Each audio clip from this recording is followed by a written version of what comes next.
Hi, this is Ron Finkelstein, and welcome to the Institute for Business Growth. This Sales Accelerator podcast was created to share best practices that allow businesses to grow sales and increase revenue. Each week we have experts who have implemented strategy, tactics, and programs in their business or their customer's business to help them grow sales and increase revenue. Please go to the instituteforbusinessgrowth.org and download your free report, 11 Reasons People Don't Buy From You.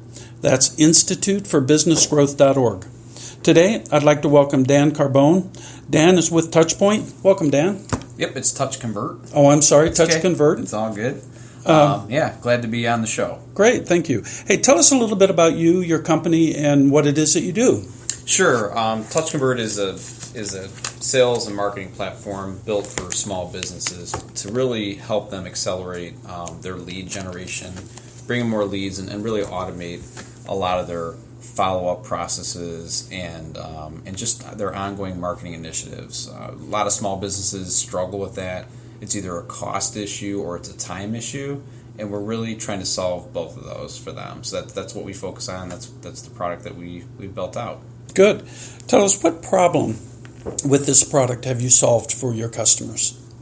Well, I'll give you one example. We'll go into one of our clients. That'd be great. It's a fire protection company. They were working with us and they were trying to figure out how to really grow their business. And so we started a little project with them where we had set up some advertisements that people would find those ads online and call a specific number that we were actually recording the conversations. And it turns out that what they learned from that, more than anything, and it's kind of funny because it wasn't really about lead generation more than what they learned was that if they don't answer that call correctly in the first 30 seconds, they lost the lead. Their sales cycle, which they hadn't known, was not a month or 2 weeks. It was 30 seconds on the phone. And the reason for this, at least in the fire protection industry, is because when that fire inspector walks into your building and says your fire extinguishers are expired and I need these fixed, I'll be back in a day or two, you need to call somebody to get that fixed. And you're in this situation where you've got to make a call to something that doesn't really matter to your business, but you need it in place to be compliant. So these people aren't really shopping; they just want it done. So this is what this fire protection company had figured out, and so they basically got addicted to analytics. Like that was their first experience with something analytical. We had tried something, we measured it for the first time, and we realized our sales cycle. We can't have an intern answering the phone, chewing gum, waiting for something to happen, right? You got to have your man there answering, or woman answering the phone that understands what the client wants and get it solved in 30 seconds or less. So then they decided to jump on board with our Touch Convert platform and start to do some email marketing, email campaigning, email automation, email dripping, because what you want to do when that type of thing happens is you want to make sure that you follow up with that customer before the next year, before the extinguisher expires, and you want to make sure that you're catching them before that next sales cycle. Because if they really don't know who you are, why wouldn't they just call anybody, the next fire protection company in the phone book? So you have to create a relationship with them. You have to let them know that you're a fun company, that you have a personality, and that you're there for them and you're watching their back, and here's some tips and tricks on fire protection, whatever. So they were drinking our juice mostly because they had this tiny win, and they ended up winning Avery Dennison as an account, and it was well over $100,000 with the sales. And as the year progressed and as they were using our technology, they doubled in size, and they started acquiring their competitors. So a lot of it is you've made it easy for their customers to buy from them by making them top of mind. Yep. Just by the simple process of following up when it's time. So I'm assuming that they sold a fire extinguisher.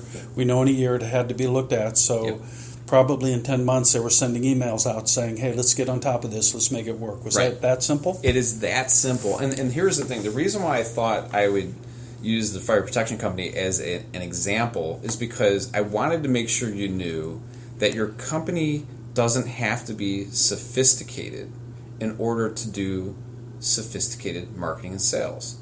And what we've done is we've created a platform that gets rid of a lot of the sophistication around like snapping together a customer relationship management system and a marketing platform.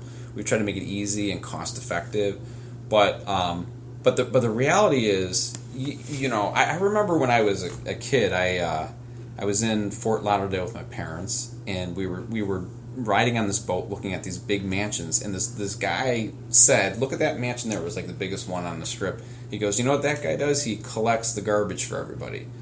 And that always stuck in my head, is like, you don't have to be super sophisticated in order to be successful. You don't have to be super sophisticated to acquire your competitors.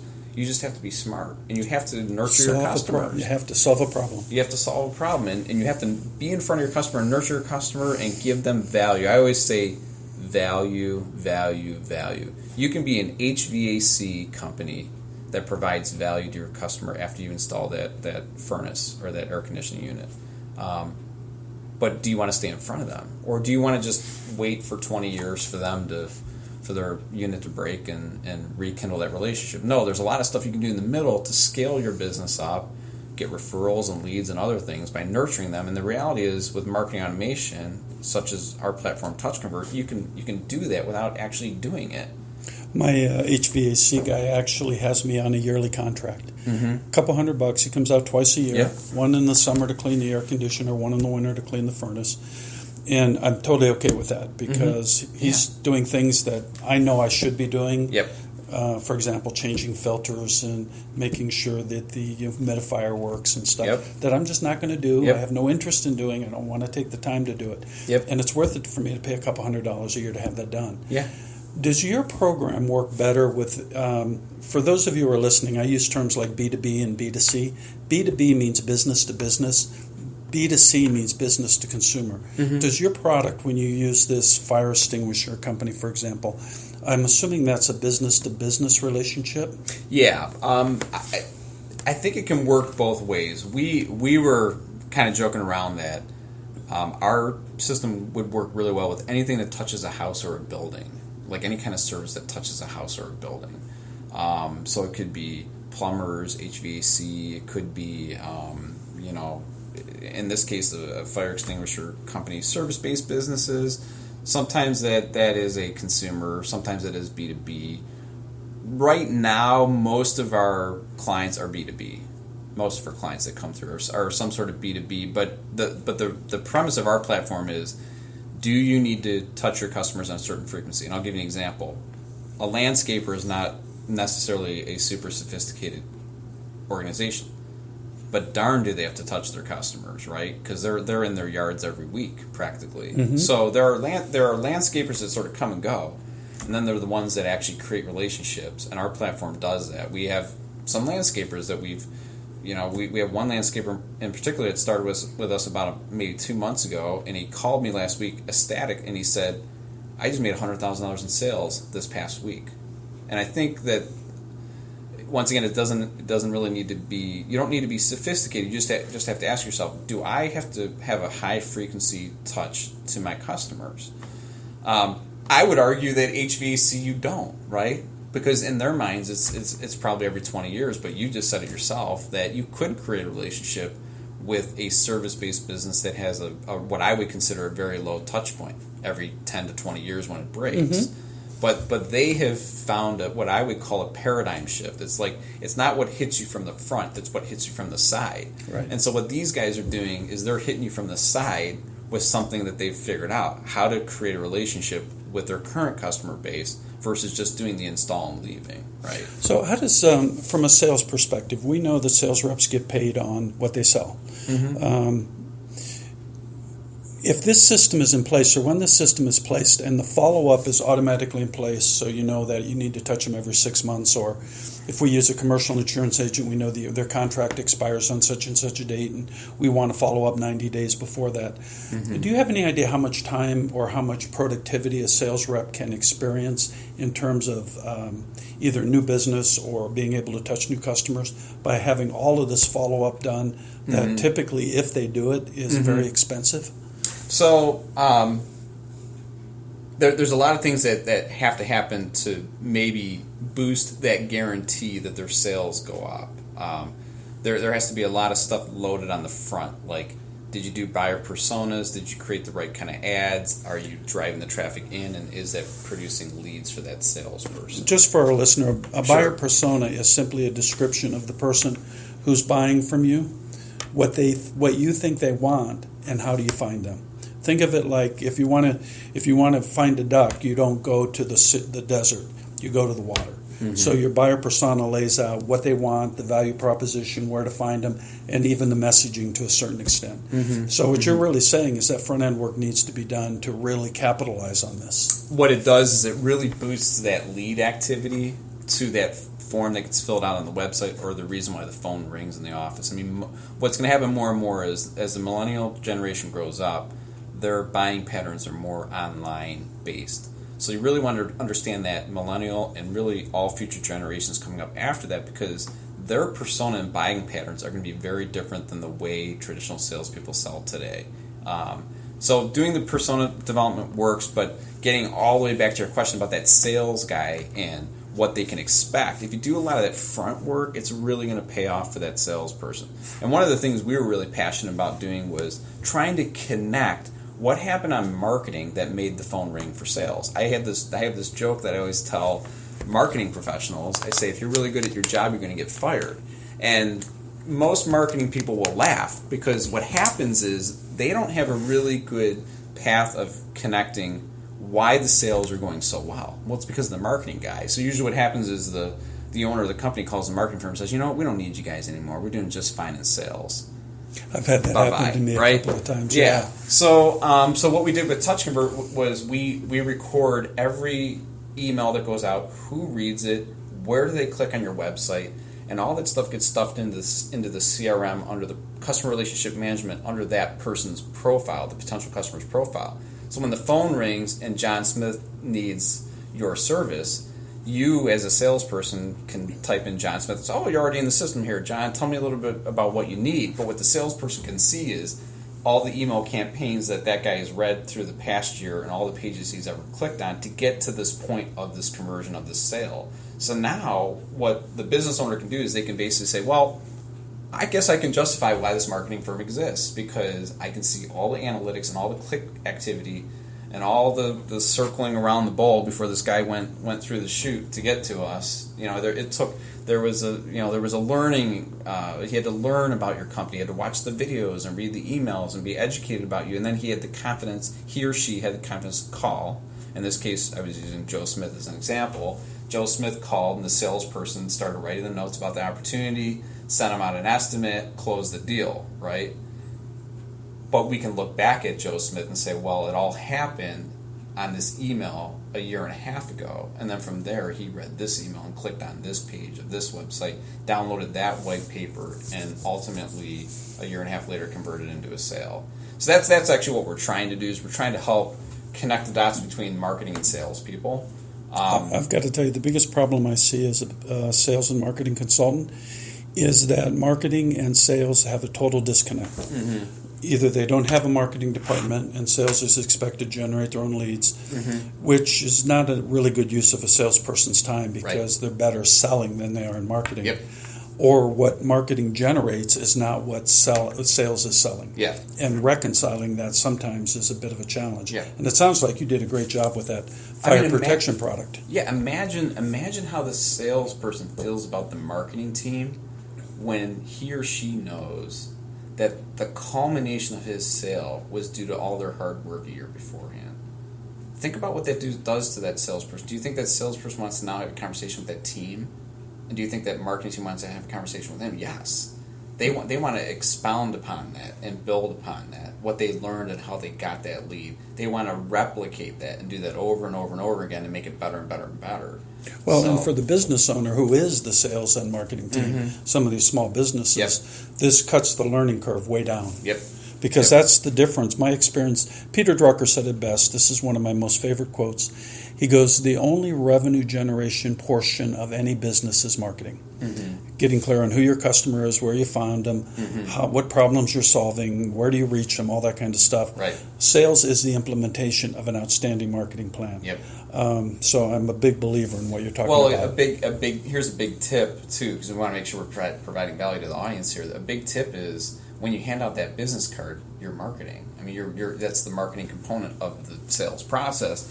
And when your business is floundering, most business owners will cut marketing, and they should actually be doing the opposite. They should really be putting into marketing. I remember reading, there was like this small little book, and it was talking about how Continental, and it's not Continental anymore, but when it was, in a downward economy, they expanded their seats and offered more food, while all the other airlines were doing the complete opposite, because they were marketing. They were creating a better environment. They were creating buzz around their company, and they grew like crazy. And so that's your instinct when you're not doing so good is to actually remove marketing, because it's hard for you to measure. It's voodoo magic, right? And we're trying to solve that problem and make that much easier and allow you to see the analytics and see what's actually happening. And for our listeners, it's important that you understand that marketing doesn't have to be expensive. It really doesn't. Dan, tell us a little bit about what you plan on doing next. Sure. I mean, the big thing here now is we're really trying to help small businesses. That's the biggest thing we're trying to do, is take them to the next level. We're really passionate about that because there's nothing out there for small businesses. Most of the technology that exists out there, you'll find out that even if you get in on something for a couple $100 a month, more than likely you've got $700 in training and all these other expenses. Like as you add leads into the platform, you've got problems with that. We're solving all that. So we're really coming in at something that would be a low cost price for the user. But some of the big things we have coming up is we are coming out with some native mobile apps for our clients, so they can lob leads into their platform. We've got an Outlook plugin coming out. Wow. So we want to make sure that what we're trying to do is make sure that the sales guy can do the job the way they've always done it. But we just have we have a little helper that's built inside Outlook now as well to help them as they're doing their communication. They can lob notes in there and leads and opportunities. And they can also add and remove their client from their email and drip campaigns right inside the platform. So ease of use, and also trying to do it with the least amount of disruption in how they do it today. Because as you probably know, there's out of all the companies that use CRM, only about 30% actually really use it. So there is a problem with these marketing and sales platforms. There is a problem, and we're trying to be we're trying to not be disruptive. We're not trying to throw 1,000 features at you and make your life miserable, which is what a lot of these platforms do, which is why they fail. It's more like get it out, get done, get back out there and keep selling. So that's our passion is to really push that. Good. Well, one of the things I want our listeners to understand is some of the latest studies I've seen show that 57% of all business queries on the internet are now done from mobile phones. I have some sales reps that I work with that don't even have laptops. Their whole business is run from their mobile phone. Yep. So that we're moving more and more in that direction. So hearing that is good news. We've got some really, really cool stuff coming out in mobile. I'm not going to share it with you because it's good, but we're talking like you're going to be able to click 2 thumb presses and have a whole lead just into your CRM system. We're not talking massive amounts of entry. 2 to 3 thumb clicks and you're done. That's good because sales reps don't like a lot of detail. They don't. And if you're driving and you want to just get that lead in there super quick, tap, tap, tap, you're done. You're going to see what we're going to do. It's going to be something you've never seen before anywhere. And we're really excited about it. It's coming out later this year. Good. Well, I understand you have a special offer for our listeners. Why don't you take a minute and tell them about that? Well, what we're going to do is we're going to keep it a little bit of a surprise. It's going to be, if you go to touchconvert.com/deal, you can check out the deal there, but you're going to get something, some percentage off on our platform. And we hope that you get a chance to enjoy it. We're even going to give you 30 days free to try it out for free. And we're going to give you free training as well. So we're going to do quite a bit there to like make this the least amount of risk possible for you to just try something out, see if it fits for you. Good. So it's touchconvert.com/deal? Yep. Beautiful. If they want to reach you, Dan, how would they reach you? They can reach, I'm an open book, Dan.Carbone. It's Dan.Carbone at touchconvert.com, and it's just the word touch and convert. touchconvert.com. They can email me directly, and I'd be happy to have a conversation with them. Fantastic. Let me wrap this up. Again, this is Ron Finkelstein from the Institute for Business Growth, and I would invite our listeners to go to our website, instituteforbusinessgrowth.org, and download our free report, 11 Reasons People Won't Buy From You. Thank you, Dan. I appreciate it. Thank you.